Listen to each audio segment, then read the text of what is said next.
Minister Malcolm, when you broke with Elijah Muhammad back in March, you said it was because the black Muslims were too narrowly sectarian and inhibited, and because Elijah Muhammad had become blindly jealous of you and the personal following you had gathered.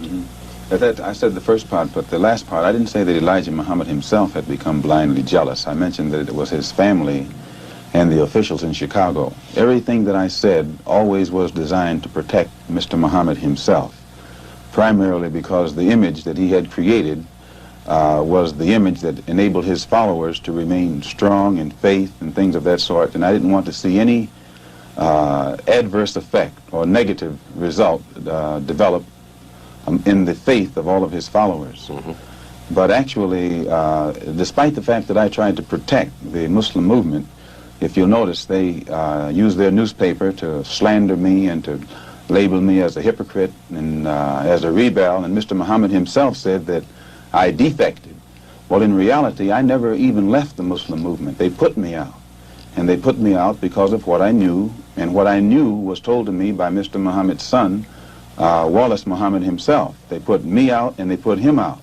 Well, now, first of all, let's find out what it is that Wallace Muhammad, Elijah Muhammad's son, told you. Well, number one, if you notice, the stick that I always used in presenting, representing, and defending the Muslim movement was the fact that it had the ability to reform the morals of the so-called Negro community. It eliminated drug addiction, alcoholism, fornication, adultery, loose sexual behavior, which meant that it eliminated bastard babies, illegitimate children.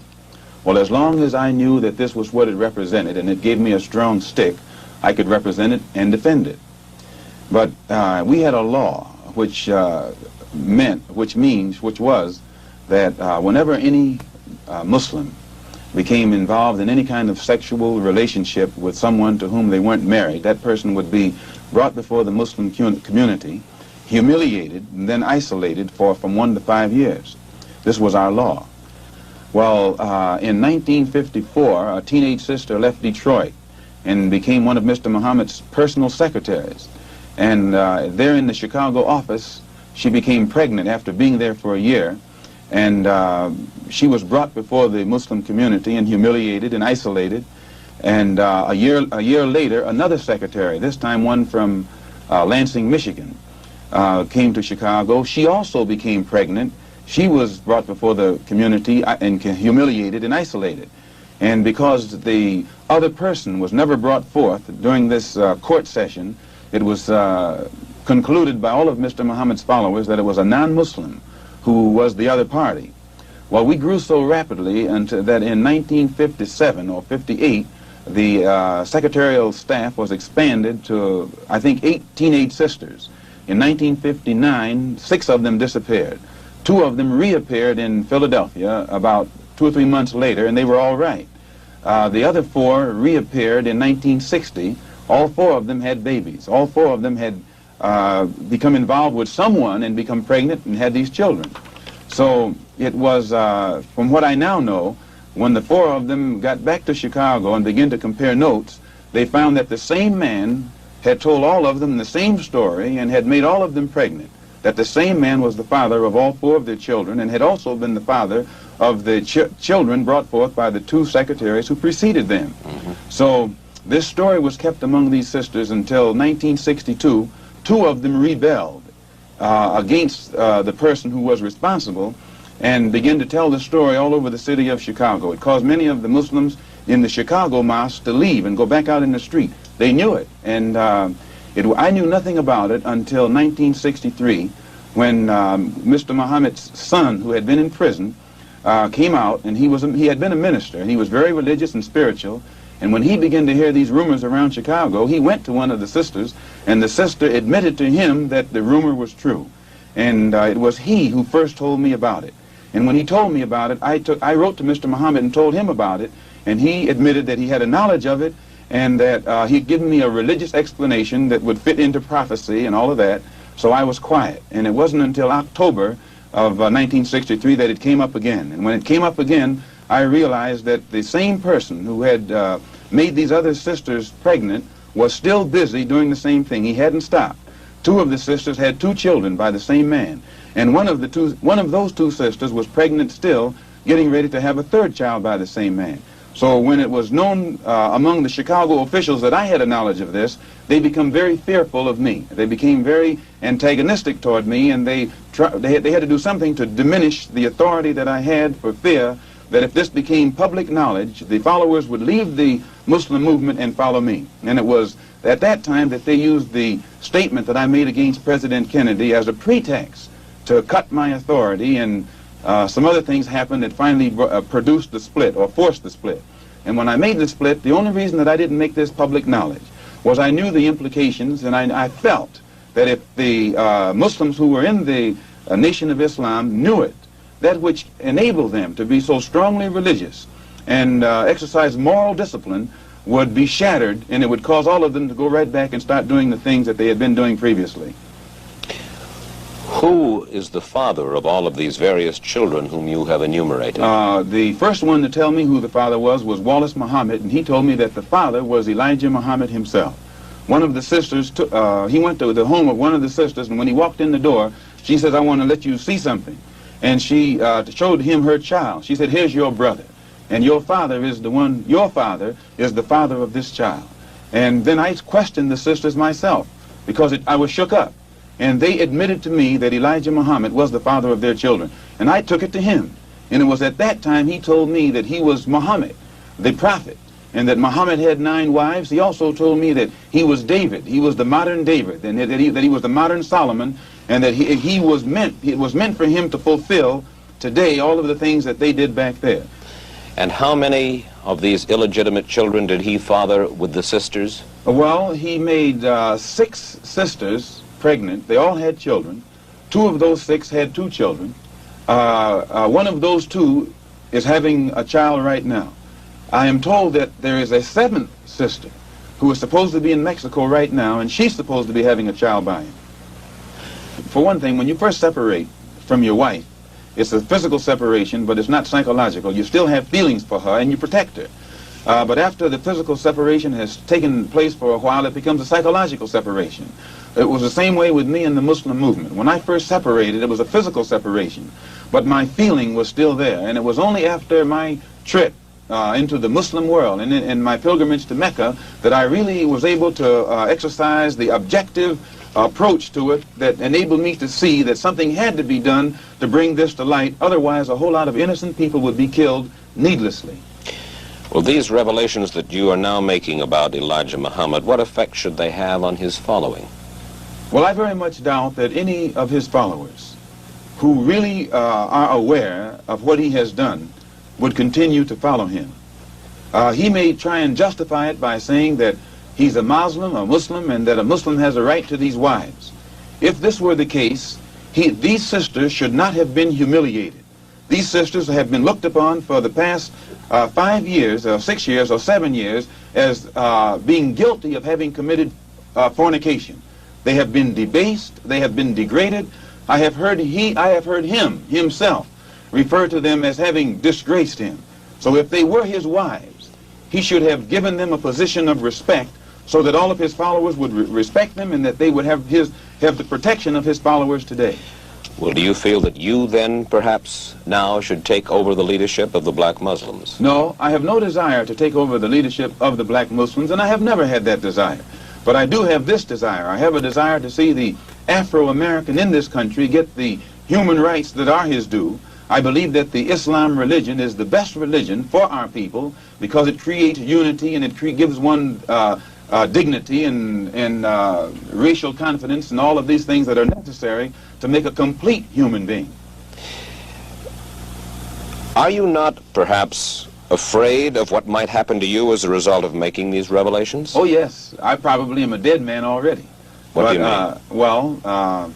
When you understand the makeup of the Muslim movement and the psychology of the Muslim movement, as long as if I myself, by having confidence in the leader of the Muslim movement, if someone came to me and I had no knowledge whatsoever of what had taken place, and they told me what I'm saying, I would kill them myself. The only thing that would prevent me from killing someone who made a statement like this, they would have to be able to let me know that it's true. Now, if anyone had come to me other than Mr. Muhammad's son I never would have believed it, even enough to look into it. But I had been around him so closely, I had seen indications of the reality of it, but my religious sincerity made me block it out of my mind. Have you received threats on your life? Oh, yes. I first received threats on my life in December. In December. No, not in December, in January. When it first became known that I had come back to New York and told the captain of the fruit in New York, who was my right-hand man formerly, and also the secretary of the New York Mosque and the minister in Boston. When it became known that I had told them, then an effort was made to shut me up. One brother encouraged to go out to my house and shut me up.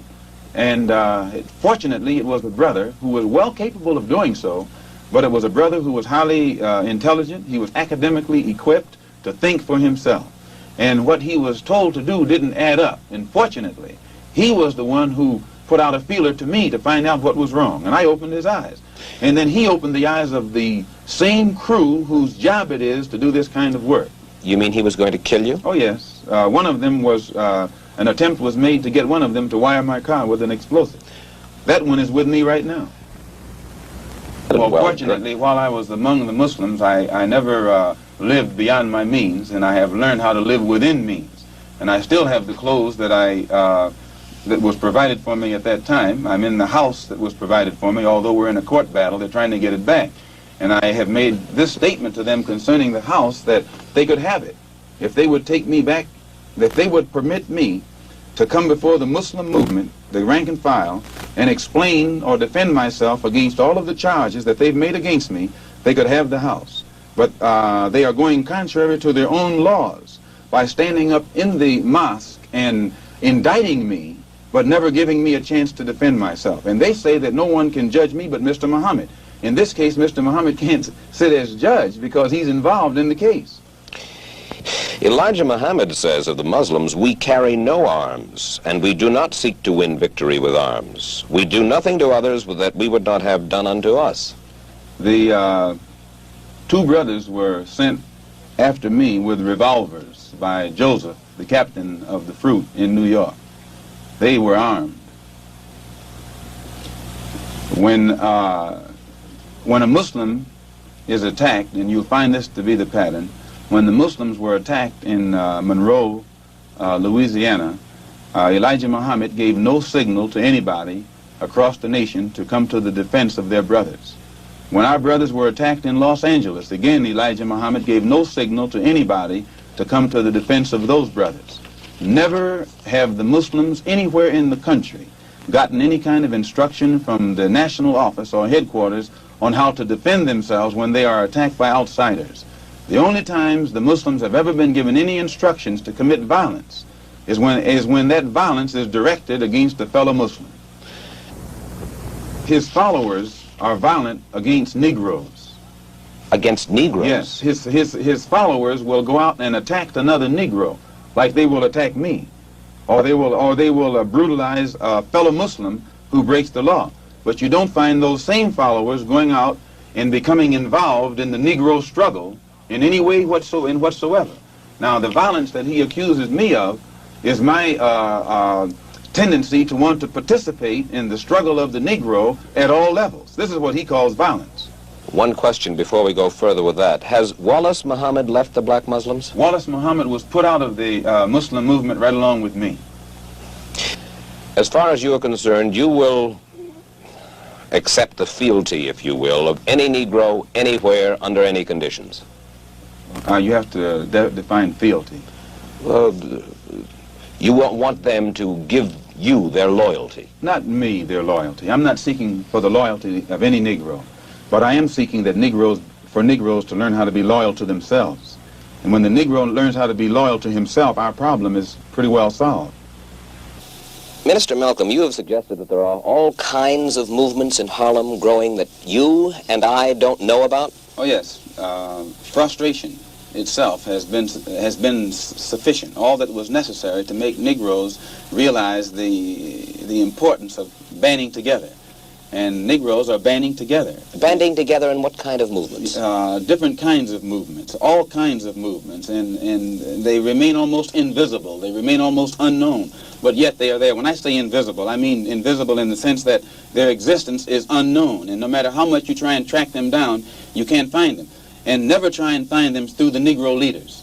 The Negro leaders are famous as apologists. If you recall, one of the most famous Negro leaders in 1959 was asked by you about the black Muslim movement.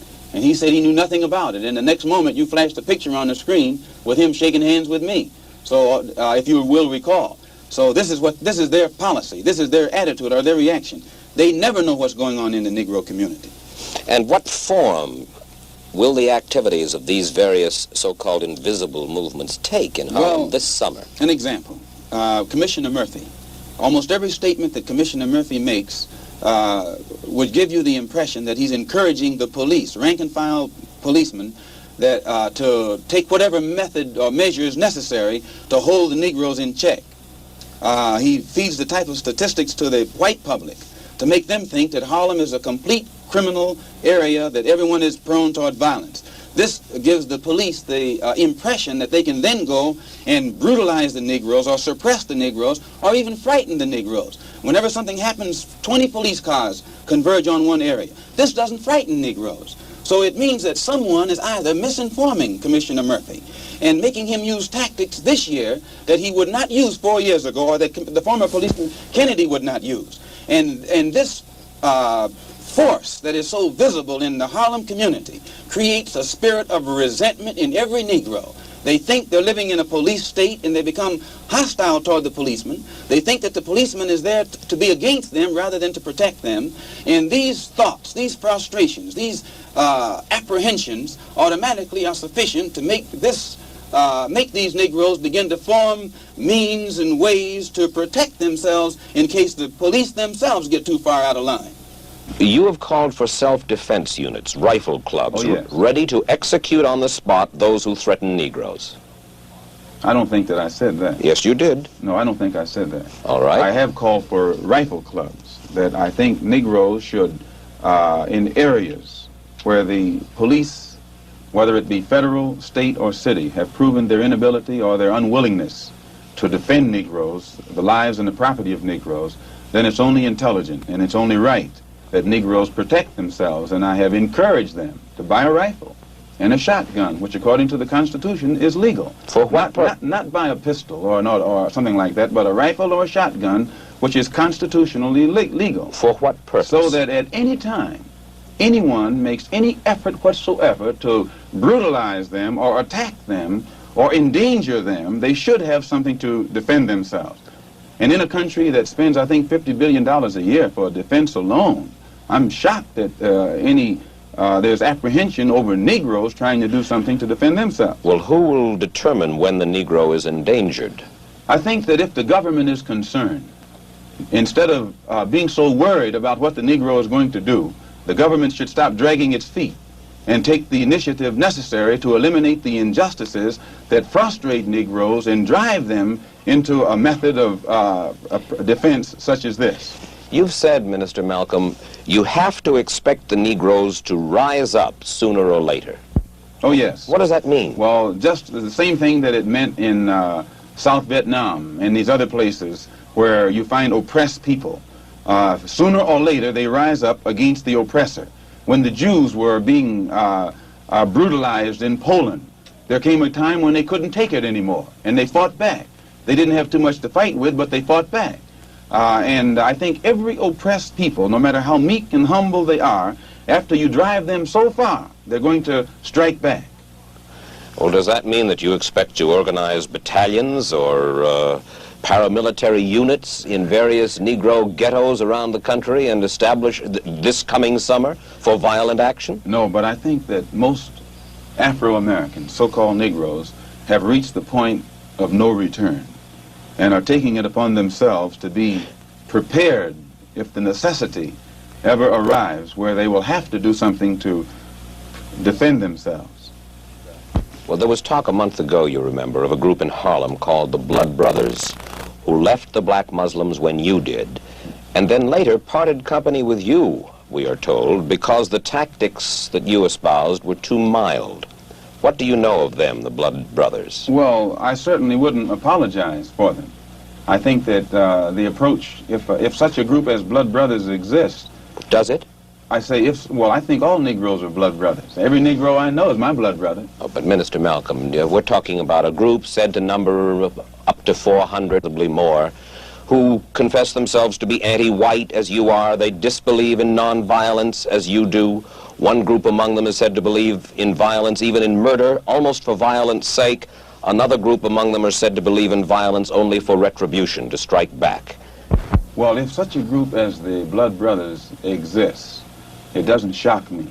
I would only be shocked at white people being shocked, because the conditions that prevail, Mike Wallace, are such that it's a miracle that such group hasn't formed a long time ago. But do they exist to your knowledge? I think every Negro in Harlem is a blood brother, whether he admits it or not. Where you find dissatisfied Negroes, that's Harlem.